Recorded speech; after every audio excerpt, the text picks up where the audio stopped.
Hello and welcome to Enjoy the View Travel. Let's talk about this week's view on travel. Hey everybody, I hope you had a fabulous Thanksgiving. Well, we made it. Let's talk about those busiest shopping days, Black Friday, Cyber Monday, and Travel Tuesday. We made it through. Whew, it was busy. Lots to do. But let's talk about some of these deals. As expected, the deals remained the same for all 3 days.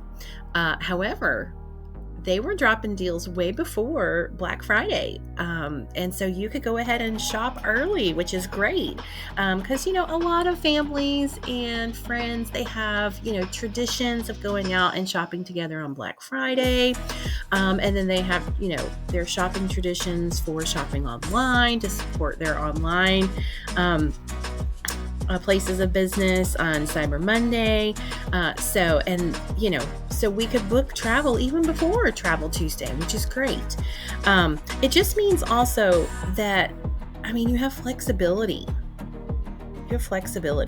So you can go ahead and you can start planning, because not only are we planning for 2025 already, we're planning for 2026 and 2027. Now, early 2027, but still there are some cruises that we can go ahead and book for 2027. Like I said, they released some of their deals early, so that just lets us know that we can assume that trend will continue next year, and that they will continue to have the same deal over all 3 days, and hopefully they'll continue to release them early so that we have that flexibility. So that way it doesn't interfere with any of your travel plans or your holiday plans, and spending time with family. So it's a great time to plan and book your trips for the future. I hope that you will allow me to help you with some of that planning as well when you're booking your future travel plans. So down below, I have listed our website, enjoytheviewtravel.com. Be sure to drop by there and check it out. You can send me a message, request trip information. You can get on watch lists, things like that. So if you need anything, just let me know. But if you did not get in on any of these deals over these 3 days, do not worry. Wave season is coming up in January, and I'm sure they will have some great deals then too.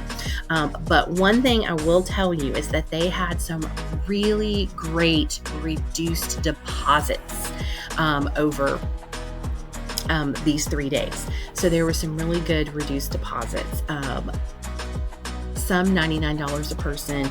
I think there was one that was cheaper than that, because it might have been $50 a person, because I was looking for a group of 3 and the deposit was only $150. Now, I did notice that on that cruise line, it was not on every cruise. It was just on select cruises. So sometimes that happens too.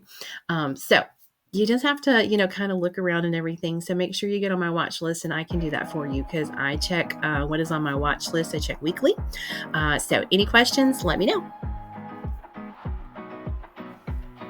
Okay, so the Department of Transportation is who regulates the airlines, and they are proposing that airlines will now be required to compensate passengers with canceled flights or delayed flights where they are delayed 3 hours or more. Now, they have not determined how much compensation. They were throwing some numbers around, but they have not announced anything definite yet. They would, however, like to hear from you. So, if you would like to give your feedback to them, you have about 60 days, probably a little less now. I think this information came out on Friday, on December 6th, so 60-ish days from there. You can go to regulations.gov website, and the docket number is DOT-OST-2024-0062. I put it right down there below for you. so that you could go and do that. So remember, if you would like to do that and give your opinion and your feedback to the Department of Transportation, just head there to the regulations.gov website, enter that docket number, and there should be, I'm assuming, a survey there for you to fill out. So we will keep you up to date when we hear any more information about that. Of course, the airlines are trying to push back on that. And some of the airlines already offer some things when there are delayed flights, or if they have overbooked your flights and they need people to bump to a different flight. So some airlines already do that. I think in the article it said that Frontier Airlines was one of the only airlines that was not offering some type of compensation at this point. But the DOT, I think, has decided that it's at this point it needs to be regulated and it needs to be consistent across the board. So we'll keep you up to date on the information when we find out about that. So if you fly with JetBlue, you already probably know that they are restructuring their route network. San Jose, California is the latest to be canceled. They will no longer be flying to San Jose, I guess, or out of San Jose. They are realigning their network to go along with their most popular areas. And so they're going to be focusing on the Northeast, they're going to be focusing on Florida, and they're going to be focusing on the Caribbean. That seems to be their hotspots right now. And so that's what they are going to focus on, which I don't blame them. I get it. You go where the money is and you go where the customers are. But they are becoming a little bit more limited in where they are flying and where they're flying out of.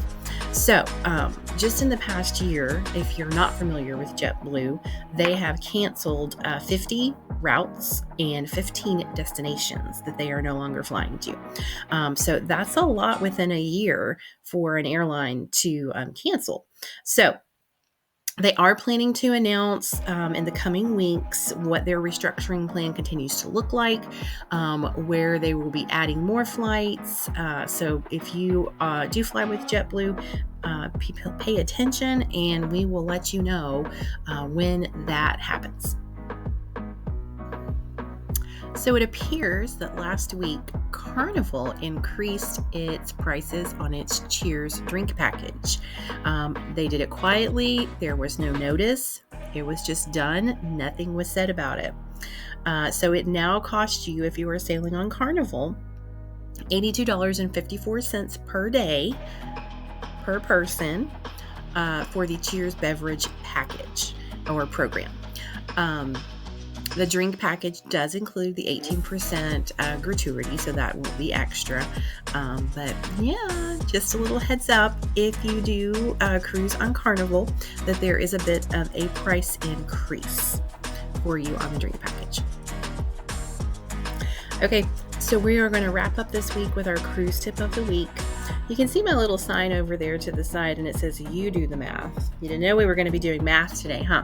And we're not. But I want to talk about drink packages, since we did mention about Carnival upping the price of their drink package. Is the drink package worth it? Well, it's going to depend on the cruise line that you go on and what the drink package includes. Because I don't buy the drink package on every cruise line. I do buy it on Princess because it's more of an all-inclusive package. It's not just your drinks. It also includes specialty dining. It includes your Wi-Fi. It includes your gratuity. So it includes quite a few things that I think are worth it. There are other things that are included in the Princess package, but you have to do the math. So if I were to buy the drink package on Celebrity Cruise Line, it only covers the drink package. It doesn't include anything else. So you have to see if the math works out. If you're not a big drinker, it's probably not going to work out. Now, the reason that it works out on Princess for us is because of the other things that it includes. Because I'm usually working when I'm on my cruise, so I have to have the Wi-Fi. So I would be getting Wi-Fi anyway. And when you start adding things up, if you buy them a la carte, on Princess, it just makes more sense to go with the other. It allows me to, indulge in a few drinks here and there. But when I go on Celebrity, like we're going on Celebrity in March, we did not purchase the drink package. Now, I did previously, but I felt like I didn't use it enough, and I didn't get my money's worth for it. So any extra drinks that I purchase while I'm on my Celebrity cruise in March, I'll just pay for those. And it won't come anywhere near what the price of the drink package is. So that's why I say you have to do the math. You have to see if it's worth it for you. Think about how much you would drink. And, it's not just alcoholic beverages that are included in a drink package. It's bottled water, specialty coffees, soda, non-alcoholic drinks. So it includes other things. So you have to think about all of that stuff. Now, you also have to think about what's already included. So tea, coffee, water, lemonade, sometimes fruit punch are all included in the beverage bar area in the buffets. So you have unlimited access to that all the time, anytime you want to go and get something to drink. So you just have to decide if it's worth it for you. If it is, awesome, get the drink package. And if it's not, then you have something to pay at the end of your cruise, a little bit, whatever you decide you want to drink. So that's my tip of the week. Do the math before you purchase your drink package and see if it's actually worth it for you. Join us next time for this week's View on Travel with Enjoy the View Travel. Don't forget to click like, subscribe, and the notification bell.